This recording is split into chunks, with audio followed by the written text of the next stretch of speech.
गोपिका जीवनस्मरणं கோவிந்தா கோவிந்தா. எல்லாருக்கும் நமஸ்காரம். நாம் இன்னைக்கு இந்த வீடியோவில் ஜூலையில் வரும் வளர்பிறை ஏகாதசியான பத்ம ஏகாதசி அல்லது தேவசயனி ஏகாதசி பற்றி தான் தெரிஞ்சுக்க போகிறோம்.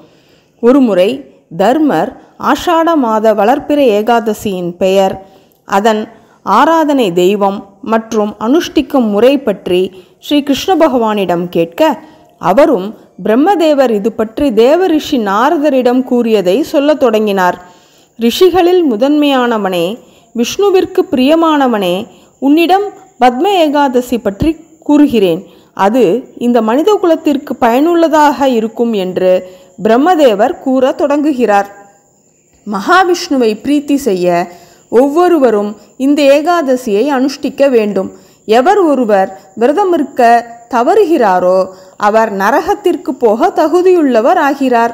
இந்த விரதமானது நம் பாவங்களை அழிப்பதுடன் நம் ஆன்மீக பாதையில் வரும் தடங்கல்களையும் நீக்குகிறது.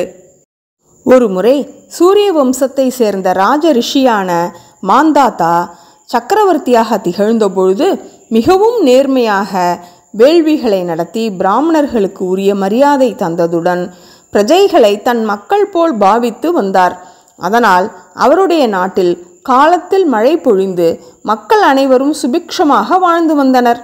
ஒரு சமயம் யாரோ செய்த பாவத்தின் விளைவாக மழை பொய்த்து பஞ்சம் ஏற்பட்டது.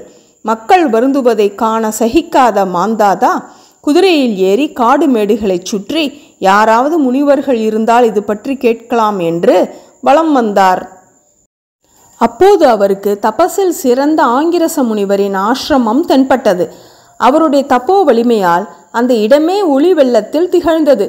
குதிரையிலிருந்து இறங்கி கைகூப்பியவாறு பணிவுடன் மாந்தாதா ஆங்கிரச முனிவரிடம், நான் மிகவும் நேர்மையாக ஆட்சி செய்கிறேன், வேள்விகள் எல்லாம் காலத்தில் நடத்துகிறேன், பின் ஏன் என் மக்கள் துன்பப்படுகிறார்கள் என்று கேட்க, அவரும் அவரவர் குல தர்மப்படி நியமங்கள் செய்ய வேண்டும், வர்ணம் தவறி வேள்விகள் ஒருவன் செய்வதால் இந்த கஷ்டம் என்று கூறி அவனை தண்டிக்க சொன்னார். ஆனால் மாந்தாதாவிற்கு அவனை தண்டிக்க மனம் வரவில்லை.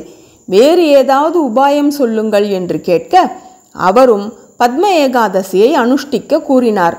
அவர் உபதேசித்தபடி இந்திரியங்களுக்கு தெய்வமான ரிஷிகேசரை தியானம் செய்து பத்ம ஏகாதசியை அனுஷ்டித்து மாந்தாதா தன் மக்களை இந்த கொடிய பஞ்சத்திலிருந்து காப்பாற்றினார். மேலும் இந்த ஏகாதசியின் போது மகாவிஷ்ணு பல தேவகணங்களுடன் உறங்க செல்கிறார்.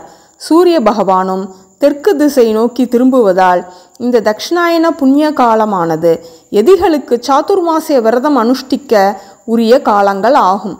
மீண்டும் நாம் விஷ்ணுவை குறித்து செய்யும் வேள்வி கர்மாக்கள் அனைத்தும் கார்த்திகை மாதத்தில் வரும் உத்தான ஏகாதசியிலிருந்து தான் தொடங்க வேண்டும் என்று பிரம்மதேவர் நாரதருக்கு கூறியதை ஸ்ரீ கிருஷ்ண பகவான் தர்மருக்கு கூறினார்.